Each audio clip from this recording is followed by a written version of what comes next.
This is a picture of a young woman named Jane Marchevsky, and she, back in 2021, auditioned for the show America's Got Talent. And her audition was probably one of the most notable, memorable, and highlighted audition of any audition in the show. And I think when you watch it, you'll see why. Go ahead and take a look. I'm awesome. I'm so happy to be here. Well, we're happy you are. What's your name? My name's Jane. When I sing, I go by Nightbird. Oh, that's nice. Nightbird? That's right. Do you sing for a living? Not recently. Where are you from? I'm from Zanesville, Ohio. Okay. How old are you? I'm 30. 30 years old. And the dream is to be a singer. What are you going to be singing for us tonight? I'm singing an original song called It's Okay. It's okay. Yeah. It is. It's okay. It's okay. What is It's Okay about? It's Okay is the story of the last year of my life. All right. And who are you here with? I'm here by myself. It's okay. And what do you do for a living? I have not been working for quite a few years. I've been dealing with cancer. Oh, sorry. No, it's okay. Okay. Yeah, I'm okay. All right. Can I ask you a question? How are you now? Last time I checked, I had some cancer in my lungs, my spine, and my liver. Wow. So you're not okay. Well, not in every way, no. You got a beautiful smile and a beautiful glow, and nobody would know. Thank you. It's important that everyone knows I'm so much more than the bad things that happen to me. Yes. All right. Sing for us. Good luck. Nightbird.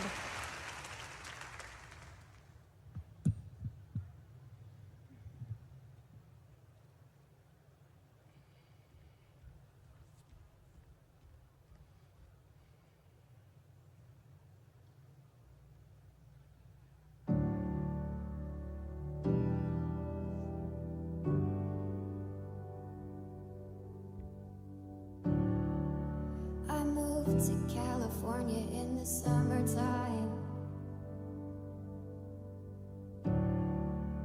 I changed my name thinking that it would change my mind.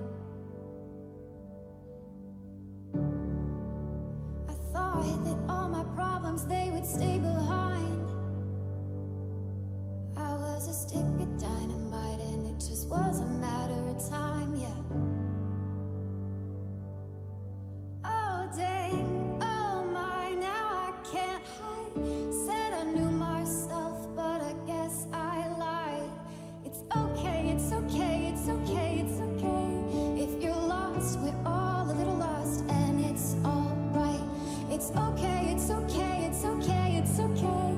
If you're lost, we're all a little lost, and it's alright. It's alright, it's alright, it's alright.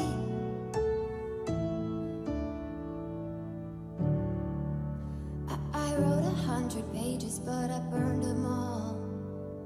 Yeah, I burned them all. I blow through yellow lights and don't look back at all.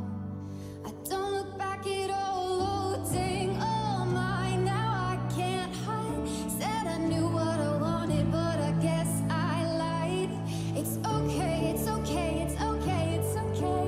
If you're lost, we're all a little lost, and it's alright. It's okay, it's okay, it's okay, it's okay. If you're lost, we're all a little lost, and it's alright. Oh, it's alright to be lost sometimes.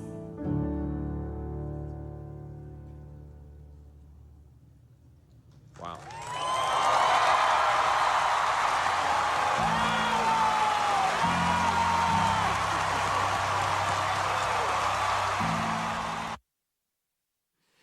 I remember the first time I saw that. I don't know how many times I've seen that, and I was just floored. Just absolutely floored, not only by her story, not only by her voice, but by the incomprehensible joy that she has in the midst of what is one of the most painful journeys she could walk through at 30 years old. What you don't know and what they don't tell you in that video is that one of the other layers of pain in her life was probably about a year or so before that was recorded. Her husband, she was married at a young age, her husband left her in the middle of her cancer journey. And you can just see it on the judges' faces. They don't know how to make sense of what they are experiencing and seeing, both the power that she has in her voice, but the joy that she carries and the pain that she must be feeling as she walks this journey. I mean, you just see it. And in all of these audition shows, they have the responses that the judges have after, and everybody's saying it's one of the most authentic things they've seen, one of the most honest things they had seen that season. One of the judges said, this is the voice that we need to be hearing. And they are just speechless on how to respond to her. And one of her comments back was, you can't wait until life isn't hard anymore before you decide to be happy. Another thing she says is, I have a 2% chance of living, but that 2% is something. And I wish people would see how amazing that is. The other thing you don't learn in this video is that the thing that is carrying her through this journey, the thing that is giving her the perspective that she has, is her faith in Jesus. If you go find her online and her social media accounts and websites, regularly, openly talks about how Jesus is sustaining her day by day, moment by moment. And what's so inspiring is not just that she is working through this season of hardship, but that she has the courage to tell her story even in the midst of her difficulty. Now, Jane's story on this side of eternity actually finished, it completed February 19th of 2022, maybe a year or so after this audition was recorded. But one of the things that's so remarkable about who she was and the story that the Lord was writing in her life is that it's still continuing to impact people today. I was just on her social media account this week and was looking at videos and looking at different things, and there was a comment from about a week ago that somebody left on her page saying, I just heard your story just the other day, and I wish I would have learned about it years ago. She's been gone for 4 years, and her story is still impacting people's lives. This time last year, we launched a vision initiative that we're calling Storytellers. And the hope is, with this initiative, is that our church would learn how to pay attention, call attention, and name the work of God in our lives. Hopefully, this initiative helps our church become a community of kingdom storytellers, that we would be able to identify what God is doing in our life and then share that with others. Even when, especially when, we are going through hardship, especially when we are going through difficulty, because it's one thing to tell a story about how Jesus has solved all of your life's problems, but it's another thing when you say, I don't know how this is going to work out, but I'm meeting Jesus in the middle of it, and he's enabling me to sustain my life and my story through it. Because here's what I know to be true. I know that at some point, we all will face hardship. We all will face pain. We all will come across some measure of incomprehensible difficulty. Maybe that was 2025 for you. As you look back on this year we just finished, you're like, yeah, 2025 was full of it. We don't even know, but maybe we're walking into it for 2026. We're all going to face hardship. We're all going to face difficulty. Jesus says he will meet us in the midst of it, and he will sustain us through it. And it gives you an incredible story to tell. So 2 questions for you today. Those 2 questions are, 1, what story is God writing in your life? What is God up to in your life? What is God doing? How is he at work? Are you able to see the places that he's sustaining you and he's working through you? What story is God writing in your life? Question number 2. What are you going to do with it? What are you going to do with it? How are you going to use the thing that God is doing in your life. Our passage today in Mark 5 speaks to the reality of God at work in our life in painful places and causes us to ask the question, what are we going to do with it?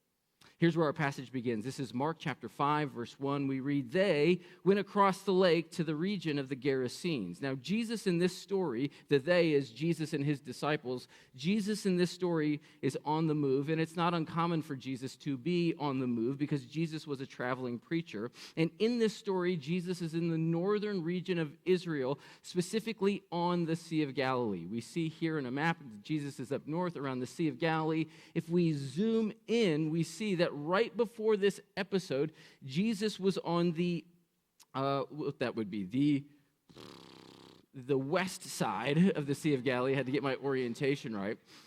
He was teaching on the west side of the Sea of Galilee. He had finished teaching, and then he was crossing the Sea of Galilee to go to the east side. We're told in Mark 4 that he's teaching on a boat in the water. He finishes teaching. He dismisses the crowd. And since they're already on this boat, Jesus says to the disciples, hey, let's go to the other side of the lake and continue to do ministry there. And we're told in Mark 4 that they crossed the lake in the middle of the night. So it's dark, and what happens? A storm kicks up. The disciples think they're going to die. They wake up Jesus. He calms the storm, and they're like, who is this guy that even the wind and the waves obey him? They finish the journey. They get to the east side of the Sea of Galilee, which means it could still be the middle of the night, or maybe it's the early hours of the morning. And they get off the boat, and this is what is waiting for them when they arrive. Verse 2, when they got out of the boat, a man with an impure spirit came from the tombs to meet him. This man lived in the tombs, and no one could bind him anymore, not even with a chain. For he had often been chained hand and foot, but he tore the chains apart and broke the irons on his feet. No one was strong enough to subdue him. Night and day, among the tombs, in the hills, he would cry out and cut himself with stones. Jesus lands on shore on the east side of the Sea of Galilee. And the first person that he meets is a demon-possessed man. And this is what we learn about him. One, we learn that this man lives among the dead. It says that he came from the tombs to meet Jesus. It says also in the passage that he lived amongst the tombs. The Sea of Galilee is surrounded by hills and mountains, and it's not uncommon for these hills and mountains to have caves, and it's also not uncommon for people in the ancient world to bury their dead in these caves as they are outside the town. And this man lives amongst these caves. He lives amongst these tombs. He lives essentially in a graveyard. He's surrounded by death all the time. Not only that, but we also learn that he is rejected and alone. Repeated in this section is the phrase, no one. No one. Now, the context in which this term no one is used is that no one knew what to do with this guy. No one knew how to handle him. He was so disorderly. He was so dangerous. Their only strategy was to bind him with chains, but the chains were ineffective, and he would break them all the time. And the best they could come up with next is we need to get this guy away from us. He's rejected and alone, and no one knows what to do with him, and now no one is around. He lives by himself amongst the dead. Constantly, the third thing we learn, he's in distress. All night long, cries out for help, and only the dead can hear, and he cuts himself with stones, maybe hoping that it will relieve the pain in some way, maybe because the demon is compelling him to do that, we don't know, but he is in distress. And I wonder this morning if any of that resonates with you. Not that I'm suggesting you're possessed by a demon or anything, but maybe you feel like you live among the dead. Maybe you feel lifeless.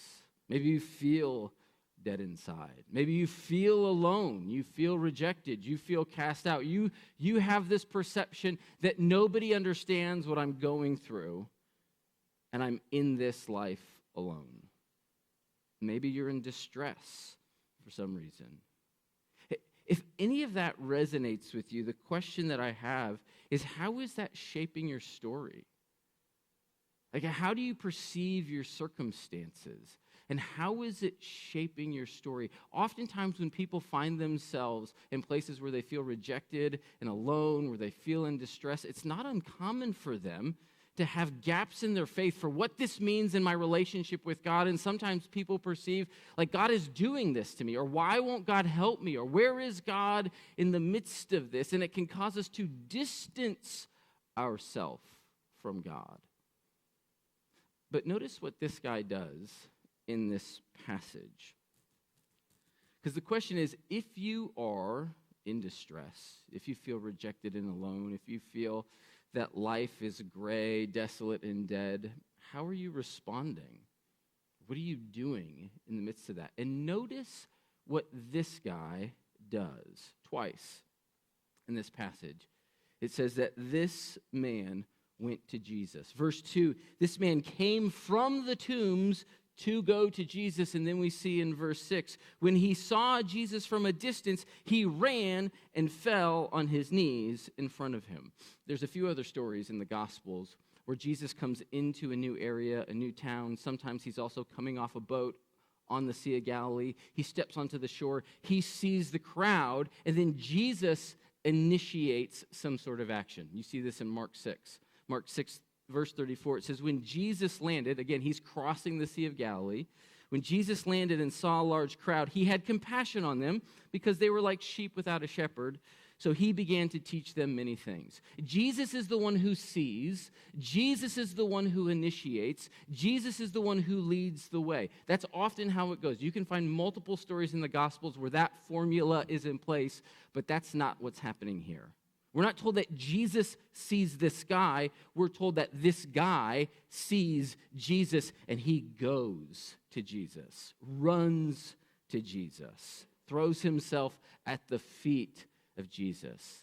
And then we learn three things about Jesus. If we've learned three things about this guy, we learn three things about Jesus through the rest of this passage. And the first thing that we learn is that Jesus is approachable. Jesus is approachable. Now, we're told, I think one of the things we have to name in this passage is that this guy is said to be demon-possessed. That might seem strange, and it might seem uncomfortable for us because as rational Westerners, we like to base ideas on facts, data, things we can see and touch and measure. But the Bible is very comfortable with an unseen spiritual realm that's mysterious and sometimes doesn't always fit nice and neat into our Western rational box. And the Bible doesn't seek to explain or convince about this unseen spiritual realm. The Bible just accepts that it's present in there. And if you've ever had any sort of encounter with Jesus, you've probably bumped into that unseen spiritual realm because most of the time the things that we experience when it comes to encountering God are things that are unseen, but we have this like deep awareness that there is this bigger reality out there that somehow is intangible to us. And the Bible demonstrates that our universe and our world is way more complex than we can make sense of. God is way bigger than we can grasp or understand. And even in this passage, you see some of the complexity of this unseen spiritual realm because when you read this story with this guy and what's happening, it's hard to make sense at times. If this guy is possessed by the demon, what interactions and what actions are initiated by the guy, and where is it the demon doing the thing, making the comment, moving this guy forward? And there's not always great clarity there.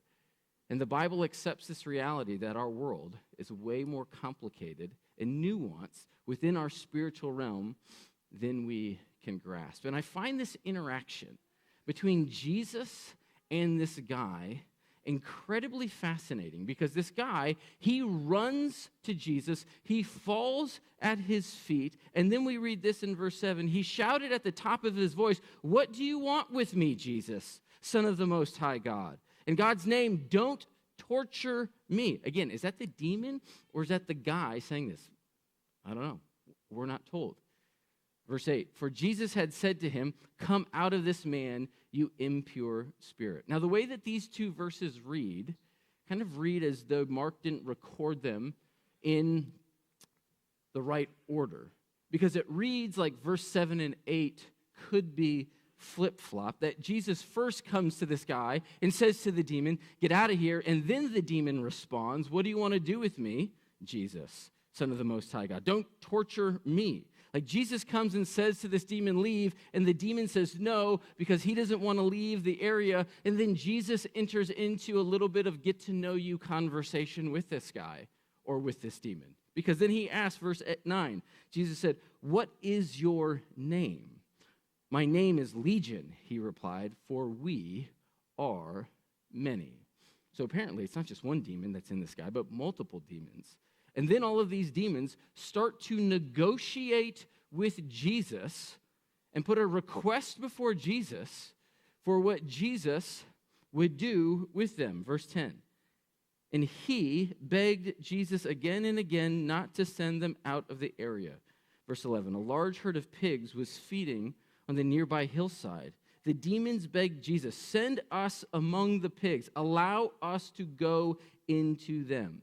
So the two things I find interesting about this interaction is, one, I would expect demons to run away from Jesus, to flee from Jesus, which again makes me wonder, is it the demons who go towards Jesus, or is it this man in his partial of his mind that's actually working correctly? He knows, I've got to get to Jesus, and he goes to Jesus. Again, we're not told. Maybe it is the demons. Maybe they are waving the white flag. They realize, hey, we are no match for him, so let's just go throw ourselves at his feet, and hopefully something good will come of this.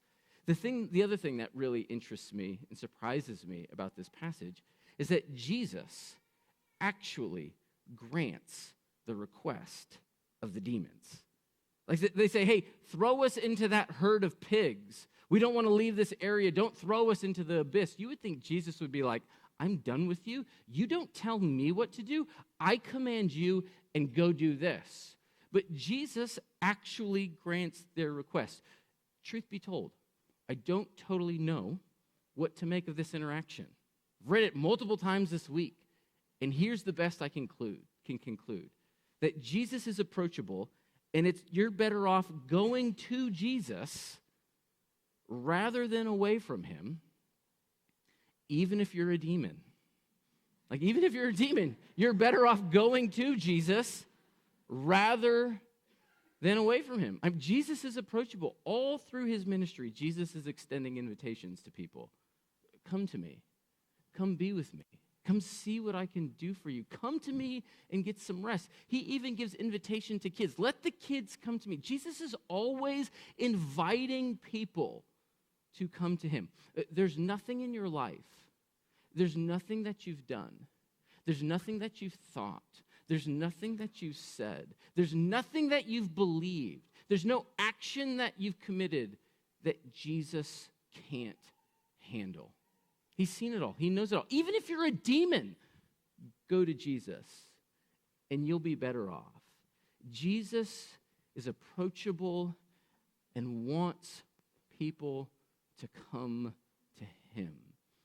One of my favorite things about being here on Sundays is just getting to meet all of you. There's many of you I have not met. I would love to meet you. I would love to say hi to you. I'd love to get to know your name.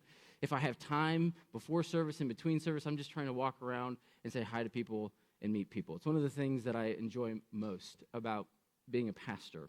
Years ago, it was just that. It was before service, in between services. I was just walking through the chairs saying hi to people. And this young woman came up to me. Her name was Rachel. And I asked her, "Hey, have you been here before?" She's like, "No, this is my first time." "Hey, how'd you hear about it?" She's like, "I found you online." And then she said, "I want you to know why I'm here." "Oh, yeah, tell me. I'd love to know." She's like, I'm engaged. I'm like, "Oh, congratulations. That's amazing." She's like, my husband is about to become a police officer, and I'm terrified. And I know that I need Jesus in my life. Like, she brought her fear to Jesus, and Jesus is okay with that. You can bring your doubt to Jesus, and he'll be okay with that. You can bring your worry, your anxiety, your fear, all of it, your pain. He can handle it. He will meet you in it, and he will sustain you through it. The first thing we learn about Jesus in this passage is that he is approachable. The next thing we learn about Jesus in this passage is that he is also transformational. I mean, what you read in this passage is that this guy is completely transformed. Verse 14, those tending the pigs ran off and reported this in the town and countryside, and the people went out to see what had happened. When they came to Jesus, they saw the man who had been possessed by the legion of demons sitting there, dressed in his right mind. I mean, it's visibly evident that this guy's life has been changed. Before, he was chaotic, he was erratic, he was disorderly, he was dangerous, he was chained and bound up, and now it says he's sitting there. He's dressed. In Luke's gospel, it says that he often ran around without clothes on, and he is in his right mind. Those three things are named about this guy. He's sitting there, he's dressed, and in his right mind, which highlights that Jesus' transformation isn't just a spiritual reality. It certainly is a spiritual reality, but not just a spiritual reality. It's a social reality. It's an emotional reality. It's a mental reality. Jesus brings healing and transformation into every area of your life, and sometimes it's dramatic. Sometimes it's instant. Sometimes it's like night and day, where this guy was one way, and now visible, he's another way. Sam read from John 9. Same thing. A guy was blind, but now he can see. Sometimes Jesus' transformation in our life is dramatic. But other times, it's disruptive. It's disruptive in your life. Even the dramatic can be disruptive. And what you see in this story is that the whole town is stirred up about what happened. People saw these pigs go run off the cliff. They run into town. They're like, something crazy is happening out in the tombs. People come out to see. They see this guy sitting there, and they don't know what to make of it. I imagine the thing that they're thinking as they run out and they see this guy sitting there dressed and in his right mind is, what does this mean? What in the world is happening here? What does this mean for me? Years ago, somebody gifted me some preaching coaching. I wasn't really sure how to take that at that time, but it was one of the best things I ever did. I got to work with a preaching coach for a couple of years, and I'll never forget the first day that I met with this guy. It was a full-day meeting. He gave me his philosophy, his approach. We spent some time getting to know each other in the morning. We had lunch together and got to know each other a little bit over lunch. And then in the afternoon, we sat down with one of my sermons in front of him. I mean, this guy is like a world-class preacher. He's sitting right next to me. One of my, maybe B-plus sermons at best is in front of him. We're watching it. We hit play. 30 seconds or less goes by. He hits the pause button. He says a few things, hits play again. Another 20 seconds goes by. He hits the pause button, and he says a few things. Maybe he lets 60 seconds go by. I mean, he's stopping every point of the way, just giving me feedback. And then somewhere along the way, he looks at me, and he says, hey, you look a little anxious right now. I'm like, yeah, I'm being scrutinized by you. And he's like, tell me what's happening. And I tell him, I'm realizing in this moment, this is a real-time thing I'm realizing right now, is what you are asking me to do is to change everything about how I preach. And he's sitting there and he goes, yep, 100%. And what I thought I was entering into was some coaching that was going to kind of give me some tips and tricks and refine some things. And I realized he's asking me to change everything. It was one of the most vocationally disruptive moments I have ever had. When Jesus comes into our life, that same thing can happen. He's not looking to just give you a little pep talk. He's not looking just to give you a little encouragement. He's asking you to reevaluate everything in your life. Everything. He's asking you to think about all of your life in a new way, in a new paradigm, and submit it all to him. And not everybody is up for that. Not everybody can handle that. Because what that produces is anxiety. It can produce some uncertainty. It certainly can produce some worry and fear. And that's exactly what's happening for this community after seeing this guy who was possessed by a demon now sitting there dressed and in his right mind. You think their response would be joy and elation. We read this. They saw this man sitting there, and they were afraid. You think they'd be celebrating, like this great power has come, this great prophet has come, the kingdom has come, all of these things. Verse 16, those who had seen it told the people what had happened to the demon-possessed man and told about the pigs as well. Then the people began to plead with Jesus to leave their region. Jesus, you've got to get out of here. We don't have capacity for this. We don't know what to do with you. We don't know what this means for us. So it's just better for us to avoid this and avoid you altogether. And what's so crazy about this is Jesus leaves. Like, Jesus isn't looking to force himself on anybody. Jesus isn't going to kick down the door in your life and say, let me in. He's going to invite. He's going to say, I'm approachable. I'm here. Bring it all to me. But he's not going to push his way in. We learn that Jesus is approachable. We learn that he's transformational. We also learn that he's missional. What's interesting about this story is that Jesus is probably in a Gentile area. He's probably just outside the border of Israel. He's not dealing with Jews here.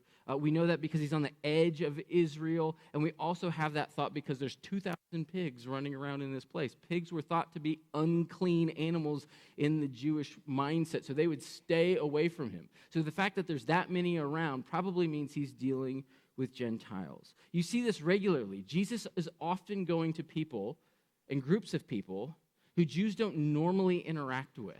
He does it with the Samaritans all the time, probably doing it here, which means he leaves and doesn't stay long, probably there a matter of hours. Imagine if you're the disciples. You have spent all night rowing across the Sea of Galilee through a storm, thinking you're going to die. You get to shore, you see all this happen, and Jesus is like, all right, get back in the boat. We're going home. It says in verse 18, as Jesus was getting into the boat, Jesus not only submits to the demon's request, he also submits to the people's request. He's out of there. They don't want him there. He's going to leave, which raises the question, did Jesus make that journey just for the one? Just for the one guy? Did he go way out of his way just for the one? Apparently he did. Jesus' call in our life is to submit everything to him. We are called to be missional as well. And I wonder for you, who is your one in your life? Who is the one that you might go out of your way to get to know, to befriend, to serve, to love, to listen to, and to share your story to them? Who is the one in your life? It may look different. Interacting with that individual may look different than what Jesus does for this one guy. But if you pray for them, if you build relationship with them, if you seek to serve them, God very well might open a door for you to influence them. Back in the fall, we gave you these prayer cards for your storyteller journals to write down 3 names of 3 people who you could be praying for, that God might use you in their life to influence them for the sake of his kingdom and the gospel. Have you been doing that? Have you been praying for them? And if so, what is God doing in their life? If you weren't here in the fall, you're like, this is news to me, write down one name today. Who's the one in your life who you could start praying for today that God might use you in their life to learn about the love that God has for them? So again, this is how the story ends. Jesus goes to this region. They say, get out of here. He's like, peace out, I'm gone. Verse 18, Jesus was getting into the boat, and the man who had been demon-possessed begged to go with him. Would you think Jesus would be like, yeah, come on board. Like, we got more room in this boat. There's fun things that are going to happen on the other side of the Sea of Galilee. Let's go. And then we read this. Jesus did not let him. Jesus said to this guy, no, you can't come with us. But go home to your own people and tell them how much the Lord has done for you and how he has had mercy on you. So this man went away and began to tell in the Decapolis how much Jesus had done for him, and all the people were amazed. Jesus is missional in that he goes to these places that maybe nobody else would go to. He interacts with people who people are quick to cast aside, and then he says, I want you to do the same. I want you to see your life as being sent by God to the world, because the work of God is a witness for the world. The work that God does is a witness for the world. And the context for God's work is your story. It's your life. The work that God is doing is a witness for the world, and the context of it is your story. It is your life. Because we say all the time, God is always present, and he's always at work. The question is, what is he doing? Do you have awareness of it? And can you articulate it? So that means the question for us today is the same question that Jesus, or the same prompt that Jesus puts in front of this man. He says, go home to your own people and tell them how much the Lord has done for you. The question for you this morning that we're going to close with is that, what has God done for you? Are you able to articulate it? Are you able to name it? Are you able to say, it's this one thing? And if you can name it, you have a story to tell. You have a story to tell of who God is and what he has done in your life. And I love the way that Jesus says to this man, tell them how the Lord has had mercy on you. We are all people who are in the exact same position, who are in need of mercy. Because there's nothing that we've done in our lives that we've brought to the table that make us worthy. Jesus, in his grace, mercy, and goodness, has brought us in with all of our junk and baggage and has changed and transformed us. I'm going to invite the worship team to come back up. And I want to just create a little space for a minute or two for you to reflect on that question. What has God done for you? You might be able to articulate it in terms of what God has done for you in 2025. You might be able to articulate it in terms of what God has done for you in the last week, maybe even the last couple of days. And if you're in a place where you're like, I have no idea. Like, I don't know how to answer that question. This is a great moment to take that question to the Lord. Say, Lord, show me. Show me what you have done for me. And then I want to give you just a minute to write it down. You could write a word. You could write a sentence. You could write a phrase. Maybe you're a note taker and you have a journal. Pull out your phone, write it in a note app on your phone. Take a connection card, and there's those little like pencils there. Write it on the back of a connect card. And take this with you this next week and say, Lord, what would you have me do with this? I want you to take just 60 seconds. Answer that question, then I'll come back up and pray for us.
Lord, I pray that you would give us eyes to see, that you would give us ears to hear, that we would have hearts that are open and willing to respond, that we would be able to name what you have done in our lives, how you have changed us, how you're in the process of changing us.